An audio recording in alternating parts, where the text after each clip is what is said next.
Hi everyone, in this video we are going to discuss about congruent triangles. If we have two triangles and they are of the same shape and size, meaning their area is same, corresponding angles are equal and the corresponding sides are equal. So if we have two triangles like that, then we can call them congruent triangle. Congruent means they are exactly same shape and size. So when we have two triangles like that, they will be called congruent triangles. Now, if you are given two triangles and you are asked to find out whether the two triangles are congruent or not, then we can use a few criteria of congruence. In a previous video, I have discussed about the similar triangles. So for two triangles to be similar, we know that there is one nice criteria that says the ratio of the corresponding sides must be equal. Feel free to watch that video. I have provided the link in the description, and from that video, this is the idea that I am going to bring here, that if we have two triangles which are similar, meaning two similar triangles, then we can say that the corresponding sides are equal. Suppose we have two triangles here like that. Let's assume that these two are similar triangles and they are not congruent yet, right? So let's assume that these are similar triangles. Then what would be their relationship? Well, their relationship will be like this. So we can say for two similar triangles, the ratio of the corresponding sides will be equal. That means AB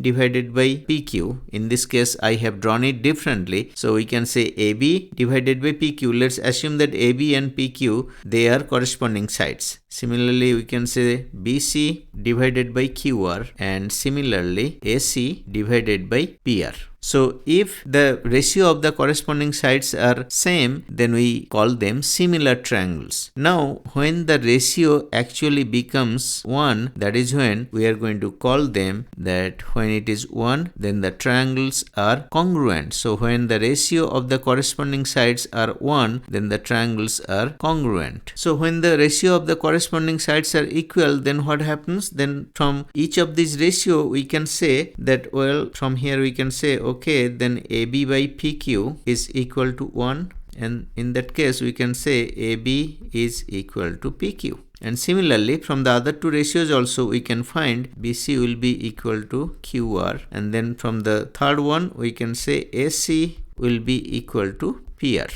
Right? So now you see that if the ratio of the corresponding sides are equal to 1, then they are not just similar, they are actually congruent. They are like almost identical triangle. Their shape and size both are identical, both are same. That means if you can draw this triangle on a little piece of paper and then you just cut out only this triangle, you should be able to superimpose them on top of one another. They should exactly match. Whether you have to change their orientation, that's a different thing. The orientation may have to be changed, the triangles may have to be rotated slightly, but ultimately if you have two congruent triangles and you take a cutout of those triangles from a piece of paper, then you should be able to, superimpose one on top of the another one. That is the beauty of congruent triangles, meaning they have the exact same shape and same size. Their area will be same and their shape will be same, and obviously size is same, right? So those type of triangles would be called congruent triangles. Congruent means identical. They are like pretty much identical, right? Congruent triangles. Now, if we are given two triangles and we are asked to figure out whether the triangles are congruent or not, we can use various rules to determine whether they are congruent or not. So first we are going to talk about the SSS rule of congruence. So let me write it down here. The first criteria is the SSS criteria, and the SSS criteria says that if the corresponding sides of two triangles are equal, then we can call them congruent triangle. So if somehow we can prove that the corresponding sides of the two triangles are equal, we can call them congruent triangles. Now what is the second criteria?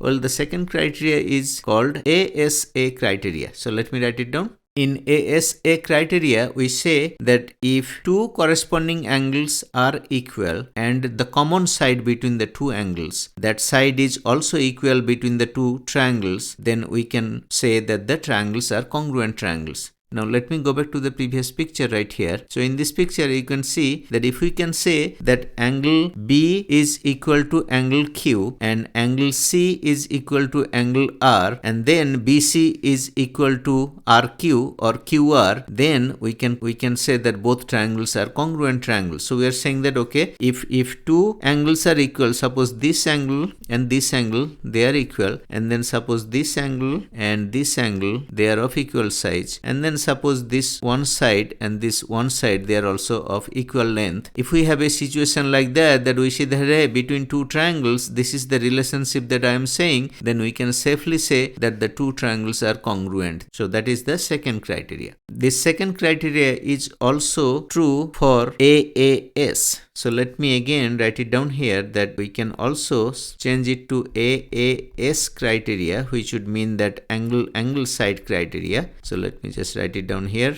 Now this is pretty much same as the ASA criteria. Why? Because here AAS is saying that hey, if we have two angles of a triangle equal to the corresponding two angles of another triangle, and similarly any of the sides of the first triangle is equal to a corresponding side on the second triangle, then both triangles will be called congruent triangles. Why does it work? Well, if you think about it, if we have two angles equal, then obviously the third angle will be equal. Why? Because the sum of the three angles is actually 180 degree. So if we have two angles equal between two triangles, obviously the third angle will also be equal. And then guess what? Then this side, whatever side that you take, that side will have two angles on either side which will be equal with the corresponding angles on the second triangle also. So this AAS will actually be translated or automatically be translated into ASA criteria, right? Because when you have AA, meaning two angles matching with two corresponding angle on the second triangle, then the third angle will be equal, then all three angles will be equal. If you have just any of the sides equal, then that side and the two angles on either side of that one side, that will be equal with the second triangle also, meaning the corresponding angles on the side of the second triangle. So essentially ASA criteria and AAS criteria, they are exactly same criteria. They are essentially same criteria. Even though they sound different, they look different,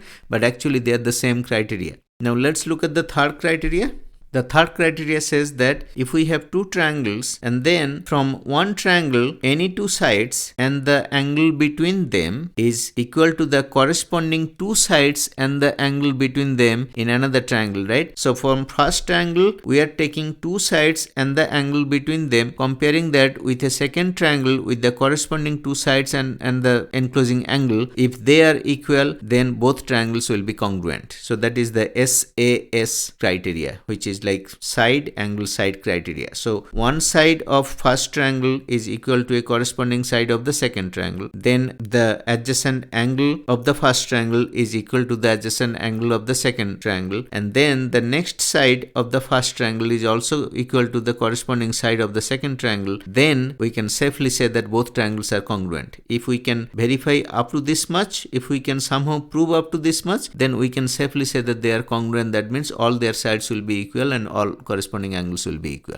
Let's quickly talk about the fourth criteria. The fourth criteria is the RHS criteria, which is applicable to right triangles. So suppose we have two right triangles or right angle triangles, and then we see that the hypotenuse between the two triangles is equal, and also one of the sides of the first triangle is equal to the corresponding side of the second triangle. Then without even bothering about any other angle or anything, we can safely say that the both triangles are congruent. So again let me repeat, for two right angle triangles, if we have the hypotenuse length is same between the two triangles, and one of the sides, whichever side it is, whether it's the the leg on the base or the perpendicular leg, whichever side it may be. So if one of the sides of first triangle is equal to the corresponding side of the second triangle, then we can say that both triangles are congruent triangles, and this is known as RHS criteria. RHS means R for right triangle and H for hypotenuse and S for side. So for right triangles, hypotenuse side criteria is the RHS criteria. So again, all of these criteria are used to prove whether two triangles are congruent or not, right? So suppose we are given the task to prove if two triangles are congruent or not, then we can try through these four different ways, right? So if you can somehow prove that yes, all the sides of a triangle is equal to all the corresponding sides of another triangle, then they are congruent. If we can somehow prove that two angles and the common side of one triangle is equal to the corresponding elements of the second triangle, then also we can say they are congruent. Similarly, similarly, if we can somehow prove that two sides and the angle in between are equal to the corresponding elements of a second triangle, then also we can say both triangles are congruent. And similarly, if we have two right triangles, then we can say that, hey,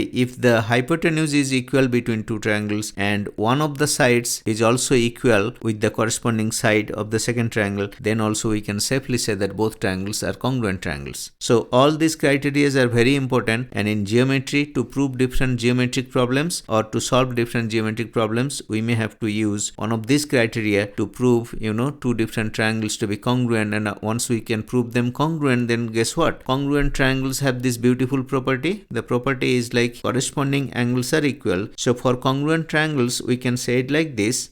So for two congruent triangles, we can say that the corresponding sides between the two triangles, they are of equal length. That means the three sides of the first triangle will be of equal length compared to the corresponding three sides of the second triangle. And also the corresponding angles will be equal between the two triangles. So for example, if we have an ABC triangle and a PQR triangle and we prove that they are congruent, then obviously the corresponding angles, if A and P are the corresponding angles, then they will be equal. Similarly, if angle B and angle Q are corresponding angles, they will be equal. And also if angle C and angle R are corresponding angles, then they will also be equal. And then the third point is that the area of the triangles will be same. So let me write it down. I hope everything made sense so far. Thank you for watching. See you in the next video.